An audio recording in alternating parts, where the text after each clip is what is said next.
When it happens, the urge to move, along with uncomfortable sensations in your legs. They're hard to describe, but they can even keep you from getting to sleep.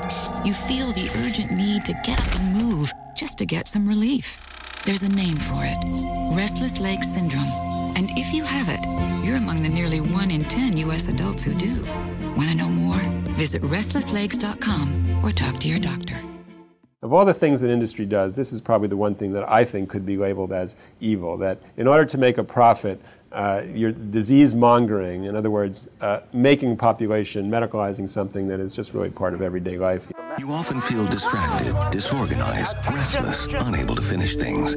Like the channel keeps changing in your mind and you can't control the remote. You guys have any thoughts? If you felt these symptoms your whole life, you may have adult ADD.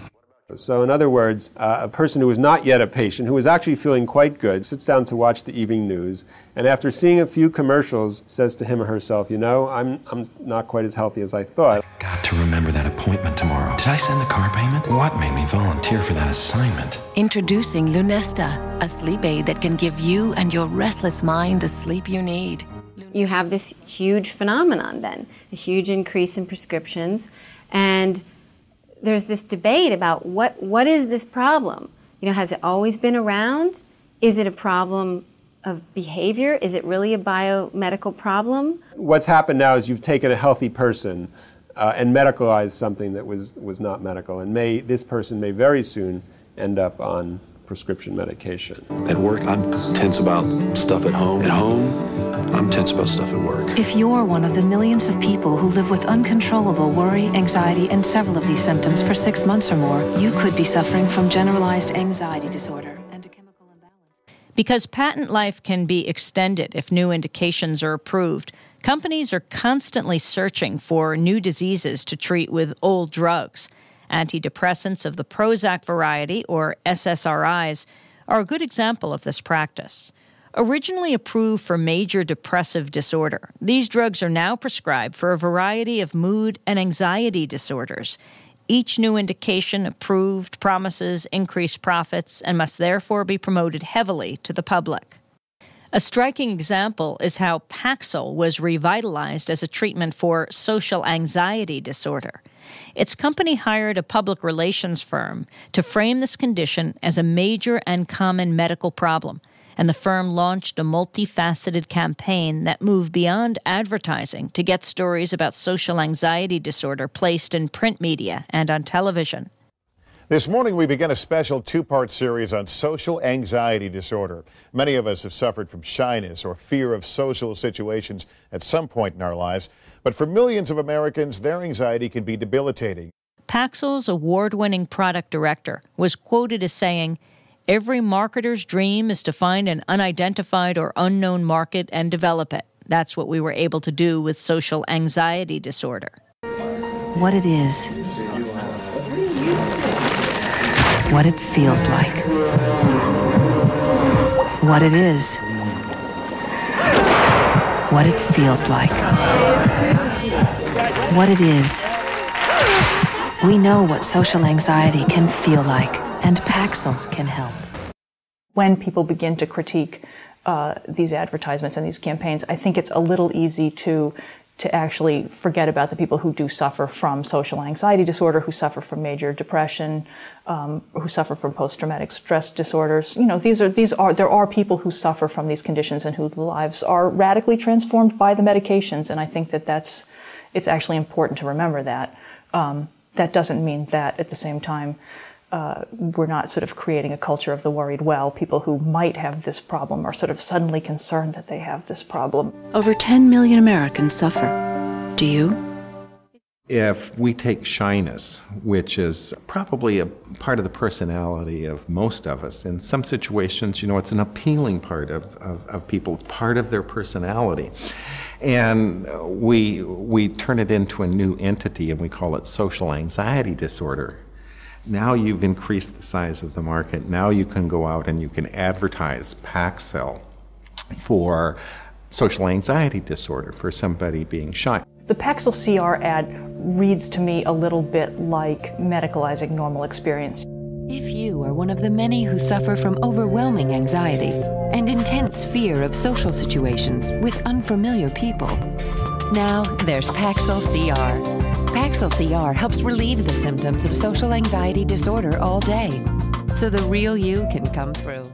You have people who look mostly comfortable, but they're a little uncomfortable in a social setting, and we're turning that into a condition that needs significant treatment. The SSRIs have a million side effects. They're not clean drugs, and to suggest that if you have a tough time going into a meeting and introducing yourself to people, you should be on an SSRI, I think is problematic. We are going to take a closer look tonight at the possible link between antidepressants and suicide. The other disturbing aspect of this class of antidepressants was the fact that these drugs were being prescribed to a large number of children. About 1 million children under 18 take such drugs now, with doctors writing 3 times as many prescriptions as they did a decade ago.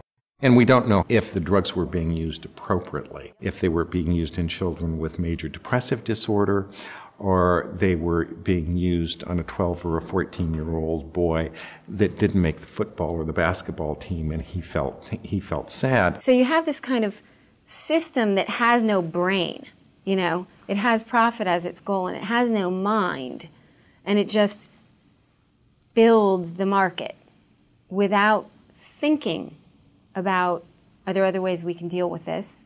Is this something we want to pathologize? Is it something we want to see as a sickness?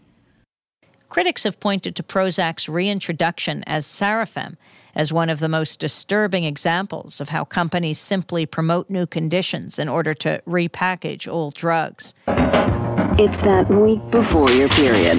The irritability, mood swings, bloating. Think it's PMS. It could be PMDD, premenstrual dysphoric disorder.